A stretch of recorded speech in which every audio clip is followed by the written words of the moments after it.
तर आज मी भरून वांगी कशी करतात म्हणजे भरली वांगी कशी करतात त्याची रेसिपी तुम्हाला दाखवणार आहे. आणि त्याच्यासाठी काय काय साहित्य ते पण मी तुम्हाला दाखवते. सुरुवातीला काय करायचं आहे, आपल्याला अशी मीडियम साईजची वांगी घ्यायची आहेत. जास्त छोटी नाही किंवा जास्त मोठी नाही, मीडियम साईजमध्ये तुम्हाला वांगी घ्यायची आहेत.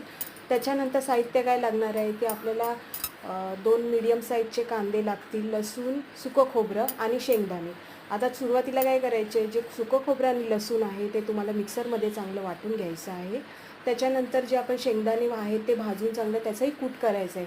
त्यानंतर एक कांदे जे मी मीडियम साईजचे ते 2 बारीक कापून त्याच्यामध्ये तुम्हाला जे सुकं खोबरं आहे ते टाकायचं आहे. त्यानंतर लाल तिखट, हळद, मीठ आणि जे शेंगदाण्याचं कूट आहे ते तुम्हाला टाकायचं आहे. त्याच्यानंतर थोडंसं हिंग आणि वरून थोडंसं तेल.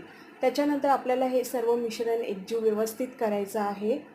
आणि आपल्याला वांगी जी आपण हे केली स्वच्छ धुवून ते वरून असे 4 भाग करायचे, पूर्ण कापायचे नाहीत, फक्त वरच्यावर 4 भाग करायचे आहेत. त्याच्यानंतर आपण जे हे सारण तयार केलं आहे ते ह्या वांग्यांमध्ये अशा प्रकारे भरून घ्यायचं आहे.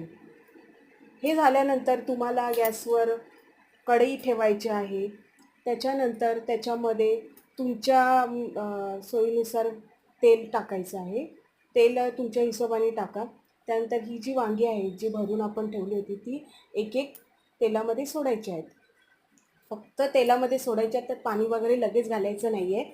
त्याच्यानंतर ही जी वांगी आपण सोडल्यानंतर ती तेलामध्ये एक 2-3 मिनटं चांगले हलवायचे आहे. हलवून झाल्यानंतर ह्याच्यावर आपण जे राहिलेले सारण आहे ते सगळं टाकायचं आहे.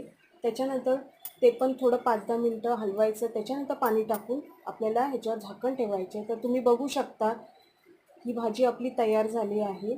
तर तुम्हाला आवडली असेल तर नक्की मला सांगा आणि अशा प्रकारची भाजी तुम्ही नक्की करून बघा. तुम्हालाही आवडेल. एकदम सोप्या प्रकारची आहे. तर तुम्हीही करून नक्की बघा.